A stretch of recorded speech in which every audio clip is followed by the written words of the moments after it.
Hey, how's everybody doing? If you've seen my videos before, my name is Emerson, and I like to come at you with some things that I've learned through reading, writing, or meditation. These are three learning guiding principles for me: reading, writing, and meditation. That's how I work. Some people are visual people; they need the optical illusion of the whole scenario, of the situation. Some of us are, we all work with different sensory stimuli. Okay, what I'm going to read to you is taken from John Anthony West's book Serpent in the Sky: The High Wisdom of Ancient Egypt. He wrote it in 1993, or at least that's when it came out to press, and it's a great work. The work is it's actually has a dual nature. The dual nature of man is reflected in this work. The man's name, when it comes up, I'll say it. It's another man's work, you know. Uh, but he took the work and made it and just regurgitated it back to us because it was that important to him that we get this information, especially now with everything that's happening in the world with the with quantum physics, quantum mechanics, with multi-dimensional uh, realities that we now are okay with admitting, even in our scientifics, the reality that there exists this other dimensionalized reality. So let me read page 123 from John Anthony West's book. I'm try to rush through this because it's like a lot of reading, and I want to let you guys know a few things as I go. So let's hit it. 123. Egypt understood man as a whole, um, but because Egypt also understood the universally valid principle of hierarchy, her knowledge of the physical organism was intimately related to her understanding of the greater realms of which man's physical organism is a part, a shared reality.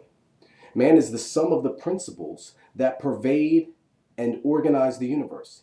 He is the self perfecting product of the grand experiment that is organic life on earth, embodying within himself the mineral, vegetable, and animal kingdoms. And that's awareness, people. His body is the temple designed to permit him to carry out the right of self perfection, the only legitimate human goal.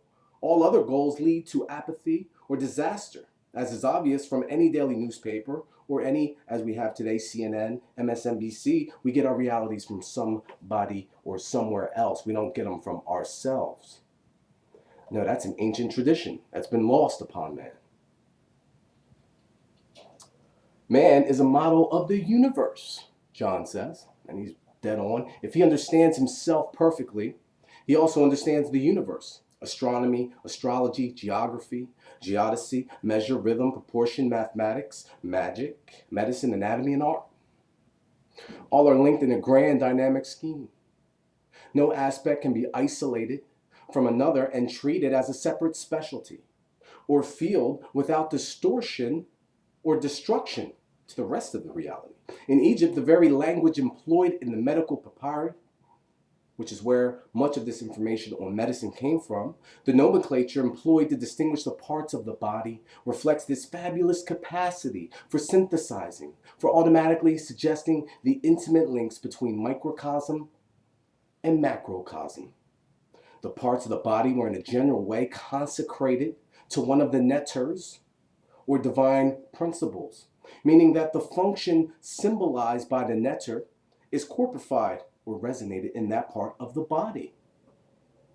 This has leaked down to us in the familiar figure of the medieval astrological man with his organs and limbs, assigned to the domination of the 12 astrological signs.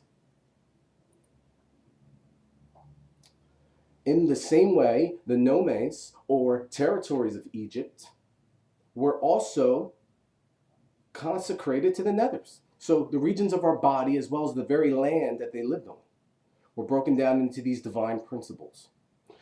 And for the physical territory of Egypt was its body, the temple in which the rite of civilization was performed. And the words used in anatomy are often the same as those used in religious texts, combining the science with the religious. Awareness. Religious words are related by puns and homonyms to medical words that seem to have no obvious external link, but we know. But which, when looked at through Schwaller de Lubitz, that's his name, Schwaller de Lubitz, this is his work, eyes, when he looks at it through his eyes, bear an unmistakable functional relationship between language and reality. He shows that the very structure of the language was designed to evoke in those using it an understanding of these functional connections. Hieroglyphics is holy writing. Their holy writings were not language like we think of, letters of an alphabet. They were pictures, symbols, representations of what? Of a higher principle, of sound. We now know that everything in the universe was created through sound. Cymatics, Hans Jenny, the Swiss scientist in the 1960s, discovered cymatics, Cymatics. Cymatics is when you take you basically pulse, or you send an electric field through a medium, a plate, a silver plate. You put some sand down or some tiny particles. You put an electromagnetic field to that. And what do you get? You get order. You don't get chaos. With sound, we got order. The Word of God was sound. Everything we are came because God decided to open his mouth and use words. So for example, the word for the innermost nasal recess is shtite, a word that is always used for the innermost sanctuary of a temple. Nasal passage, temple, shtite. It means hidden, secret, or sacred. There we have the Trinity meaning behind one single word. What can there be that is sacred in a nasal passage? We might wonder. The name Schwaller de Lubitz claims is based upon more than a fanciful physical resemblance. For this innermost nasal chamber was a special significance in the spiritual quest for perfection. This area corresponds to the sixth Hindu chakra. Okay? The chakra is not a specific anatomical piece or organ. It's not cyclical in that nature, but the site and seat of a complex of activities that are at once physical, emotional, psychological, and spiritual. The humanistic chakra that brings them all together and gives them life. This area is connected to the sympathetic and vagus nerves, and when resonated perfectly by the letter M, as in Om, aids in achieving that desired state of consciousness that transcends the conditional realities of sensory experience. An exercise in Zen meditation consists of exhaling in a hum that resonates this area of the nasal passage. It is therefore not only physically hidden and secret, but like the sanctuary of a temple, sacred. These resonating exercises prove that knowledge of the spiritual properties of this physical area are current in various initiatic principles, but in Egypt, even the word used to describe the area reflected that knowledge, that inherent principle. You see, today our language has been distorted to confuse us, to confuse our energy source. You know, if sound is the word of God, and we're distorting the sounds, and we're not in tune with nature, with the cyclical life of nature, like the Egyptians were, who had a 28-day month, 13 in a year, 364 days a year. The reason they had 28 days, that's the female menstrual cycle. That's the human cycle. That's as well. That's the human gestation cycle, the 9 months, as well. Okay, 13 months in a year, 28-day solar cycle. The sun goes through a solar cycle. We know this now from Maurice Cotterell's work, the Tutankhamun prophecies, etc. His works show that, you know, unaltering evidence that the earth is being influenced by particles coming off the sun. I move on. Modern language proliferates daily into new jargons, making it increasingly difficult to see the connections between fields and to express them. This is why we talk now. What, though? The language of Egypt was designed, and Egypt's in Africa, y'all. The language of Egypt was designed to an exactly opposite aim, with the names of things designed to an exactly opposite thing, with the names of things often containing clues to their interrelatedness. Not anymore, we don't do that. But we're not speaking our own language, we're speaking somebody else's language. And that somebody else, whoever developed this language, did it with this understanding, because our language goes back a ways. Okay? The Sumerians, if you look at Sumerian scripts, what you're going to see is big nose, elongated nose on their gods. If you look at the Easter Islands, and these are examples I'm giving you off the top of my head, the big, large elongated noses of the structures there that weigh many, many tons, that we have no idea how they were put there. So AIS is the word for physical mass of brain tissue, ice. And the word SIA, AIS spelled backwards, is the word for consciousness. Thus, language embodies both the connection and the distinction of a thing. It obeys that cosmic principle of inversion that lies at the root of creation, which is calling forth of matter out of spirit. Because anybody that looked into sacred geometry will know God emanated from a sphere of nothing and became something. The brain is not an evolved organ which somehow accidentally over the aeons generated a faculty we call consciousness. It didn't just spontaneously happen. Whoa. Rather, it was developed in order to receive and apprehend those aspects of universal consciousness necessary for man to perform his foreordained task, which is, just as the radio does not generate radio waves but receives the waves already there. The nature of consciousness determines the structure of the brain. The nature of sound determines the structure of the ear. The nature of light determines the structure of the eye. The nature of the netters determines the structure of man, the microcosm, and not the other way around. Secure in this understanding, the great and true scientists of ancient Egypt were able to be as exact, as empirical, as utilitarian, and as meticulously observant as they liked, without allowing themselves to be led into today's labyrinth of analyses. And this is all, I must say, the complete opposite of what I was taught about Egypt. I was taught that they controlled their people through a domination, through the pharaohs and how they dominated their people, blah, blah, blah, blah, blah. And that might be true of the pharaohs. But we're talking ancient Egypt, pre-pharaoh, the building of these, the pharaohs took credit for the building of the pyramids and such. Get off that. Get off that. For real. If they built the pyramids, their names would have been all throughout them. And what were the pyramids? They were capacitors. What's capacitor? Capacitor stores a charge. I was an electrician. I took classes for 5 years for electricity. Coincidence? No. Awareness. For a reason, everything is linked, interlinked. There is no me, myself, and I. That's the confused ego, speaking out of turn, without the awareness of his surroundings, of the sun, of the animals, of the sky,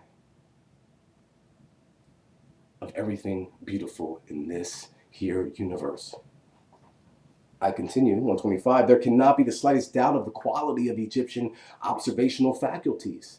Cases 29 to 33 of the Smith Papyrus describe minutely the different results brought about by wounds, dislocations, sprains, displacements, and crushing of a vertebrae of the neck. Even today, without recourse to x-rays, it is extremely difficult to determine the exact nature of damage to the neck vertebrae, as I know. The Egyptians could make these determinations effectively without an x-ray machine.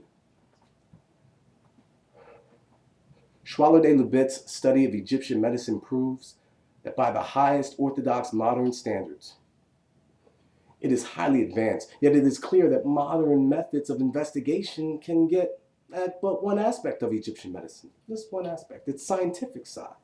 Meanwhile, it is equally clear that Egyptian medicine was as much art, that is to say magic, I'll explain if you want, as it was science.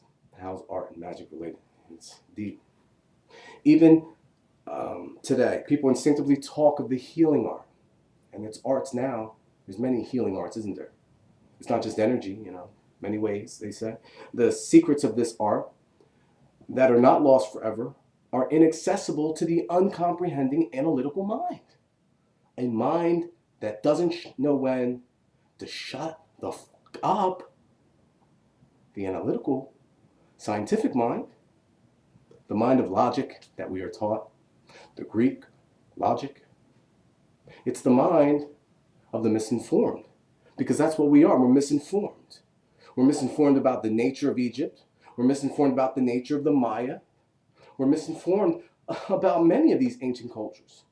Why? Maybe because most of these ancient cultures weren't white men and women. Maybe the advanced cultures weren't white at all. Maybe they were of color, of some color, darker pigmentation. The Egyptians took some things, some roots of a plant that made their skin a little bit darker, because they knew the benefit of that, that the sun was gonna feed them better energy that way.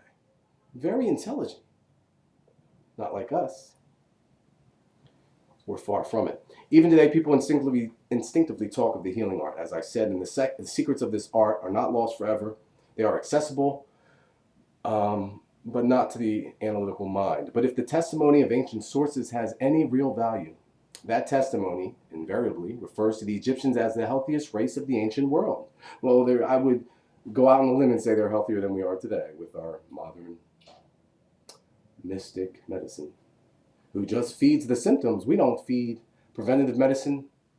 We don't practice preventative medicine. Preventative medicine starts with our language, starts with our thoughts in our head, starts with many things that we don't think of as real human emotional connections. We are disconnected, and we are disconnected on purpose. We wouldn't be out there fighting wars for some people we didn't know if we weren't so goddamn disconnected. We're not out there fighting for our families like they tell us we are. We're fighting for them. Corporations create wars. Men create wars. And we're fighting for them. We're not fighting for our own ideas. These are somebody else's ideas that we tell, patriot, I'm a patriot. Hey, Johnny, you a patriot? I voted the Patriot Act in. Patriot Act stole these rights, the rights that are inherent in man, and they're not spelled R-I-G-H-T. They're spelled R-I-T-E. The rights. The Masons know about their rights, don't they? They talk about the temple, the secret society, the hidden meanings of symbols, all these things that the Egyptians talk about. For all we know, they stole this from them. Because if you follow the history, you'll see a Sumerian, Babylonian experience in that history.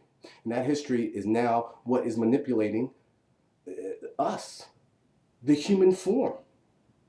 Okay, we are no longer all that we can be, like the Army tells us. Be all you're gonna be. We're not that, because we're not even admitting we have a metaphysical side to us. We're denying magical things. Magic is nothing more than incantations, repetitive forms of verbal sound to influence the human body. That's all it is. That's magic.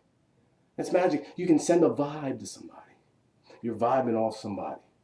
You know, this is magic. If that's magic, that's just reality now. Science has proven that.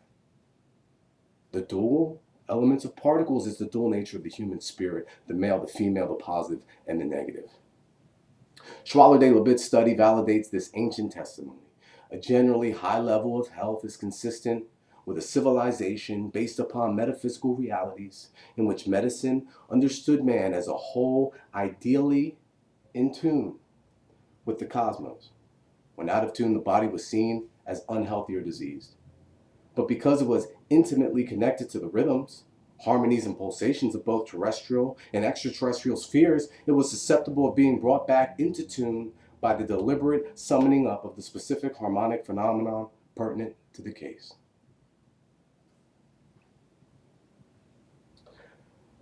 Thank you guys for listening. This is a reflection of cymatics, Hans Jenny, 1960s cymatics, C-Y-M-A-T-I-C-S.